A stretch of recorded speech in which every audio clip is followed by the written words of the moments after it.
Tzeentch is an interesting chaos god, because unlike the other three, the threat Tzeentch poses is more existential than physical. He's also incredibly confusing. And that has nothing to do with what he represents, but more with what he actually does. The other three Chaos Gods are largely predictable. Nurgle wants the rot to spread, Khorne wants your skull, and Slaanesh wants, well, everything else. Tzeentch, on the other hand, wants what Tzeentch wants at that time.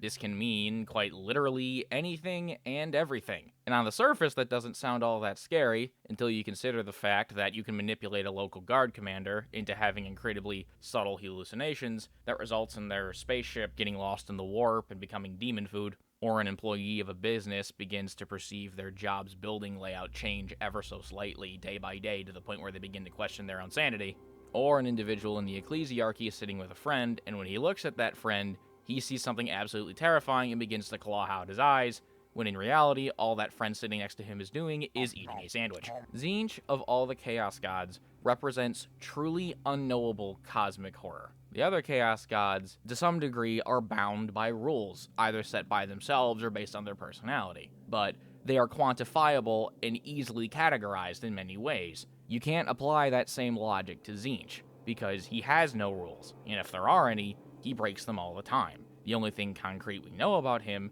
is what he represents, that being magic and hope to some degree, just incredibly twisted and distorted. It's not a shock to say that Tzeentch is inherently manipulative, but it's almost in a way where if you know anything about any of the Chaos Gods, he comes full circle to becoming honest, where you know if you pledge your soul in service to Tzeentch, that you will just end up getting screwed over and turned into a blob at some point or another. This does not apply if you are either incredibly stubborn, ambitious, or skilled at something. In the case of Magnus and Ahriman, they have all of those things in spades. He actually likes a bit of defiance. I mean, for God's sakes, Ahriman hates Tzeentch and has tried to break away from him several times, and despite the fact that he has come very close to multiple times, Tzeentch just does nothing to him and just kind of laughs it off because that's what he does. Because he has plans on top of plans on top of plans, and those who are ambitious and driven and stubborn like Ahriman and Magnus will often play into Tzeentch's plans long-term, actually helping him more than hurting him, even if they don't realize it. Not only is Tzeentch incredibly thorough, he's also incredibly selfish, and will do anything and everything to service his own personal goals, even if they are completely nonsensical. In fact, he will straight up self-sabotage if it helps him in some way down the line. At one point, Tzeentch was the most powerful entity in the entirety of the Warp, which pissed off Khorne and Nurgle, and as a result of this, they teamed up and started waging war against Tzeentch, and when Tzeentch was right about to lose, he decided to crystallize himself and got shattered into a million pieces, not only spreading his influence across the Warp, but also making magic more easily accessible to those in real space. Speaking of Nurgle, those two hate each other and have been waging war against each other since basically forever. There are times where it's in fact gotten so bad that Tzeentch will just manipulate Khorne into fighting for him, because considering the fact that Khorne is a big angry rage monster, it's not going to be too hard to turn him against someone else. Tzeentch will do this type of mental gymnastic, manipulative garbage to literally anybody.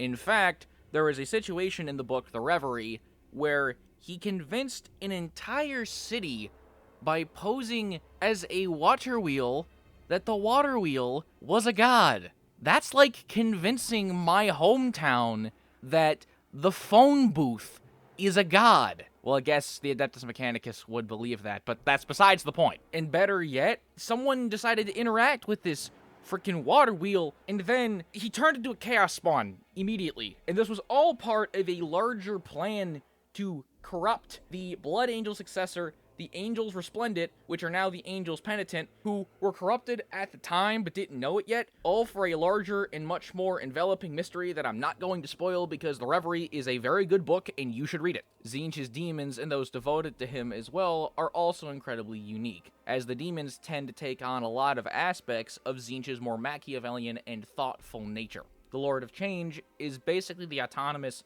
greater demon of Tzeentch, using their magic and intelligence to command the various demon legions at their disposal, which also have different tactical uses and ways of fighting. Yes, Tzeentch uses battle tactics versus just flooding an area with demons, which is honestly something that I really like, especially since the other Chaos Gods don't do that. Most of his demons also rely heavily on ranged attacks, not resorting to melee super often, with the Horror and Flamer mostly hanging back and shooting at things, with the Screamers using hit-and-run tactics, diving in, grabbing and ripping things apart with their claws, and flying away. The Thousand Sons are also his chosen Space Marine Legion, that he, for lack of a better word, just tricked into his service without any prior corrupted inside man, which, given that Tzeentch is the master of Ponzi schemes, makes sense. The Thousand Sons were led by Magnus the Red, a very arrogant and skilled psyker who, due to Lehman proceeding to nay-nay him and break his back, along with his entire planet being set on fire, had little choice to either let him and his entire legion die, or pledge himself and his entire legion to the service of Tzeentch. As of the 41st millennium, though, most of the legion consists of rubric marines,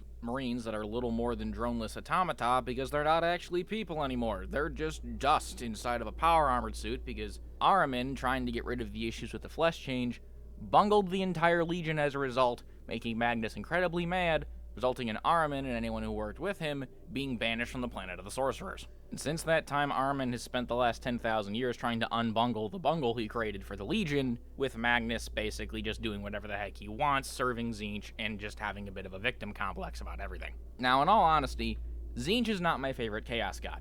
Conceptually, from a glance, if I didn't know anything about the setting, he easily would be. But in execution, I have some issues.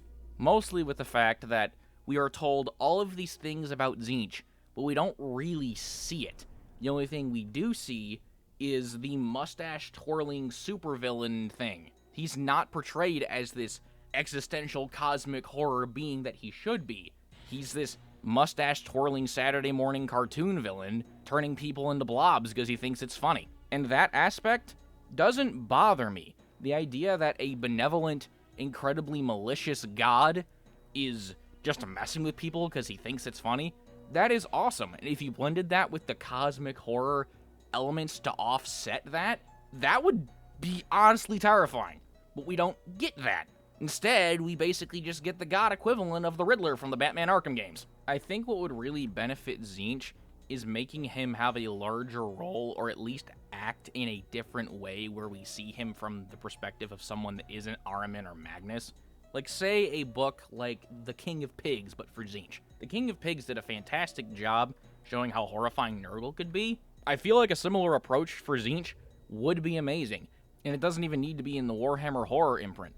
Just something more in terms of portrayal rather than just Machiavellian scheming. Despite these setbacks, I do really enjoy Tzeentch. I love all of the Chaos Gods, and to be completely honest, reading about Tzeentch and trying to figure out and do research for this video was a lot of fun. For reading recommendations, I would once again recommend Liber Chaotica. I know I keep recommending Liber Chaotica, but that's because it's really, really good, and you should definitely read it. The Ahriman series of books, The Crimson King, A Thousand Sons, the Chaos Space Marines 3rd edition / 3.5 edition codexes, Chaos Demons 4th edition and 8th edition, and if you're feeling a bit freaky, the Soul Drinkers books are really, really good. They have some good information about Tzeentch, although they aren't really focused on them. They're more focused on the Soul Drinkers. There is some good stuff in there. Thank you all very much for watching. Have a great night.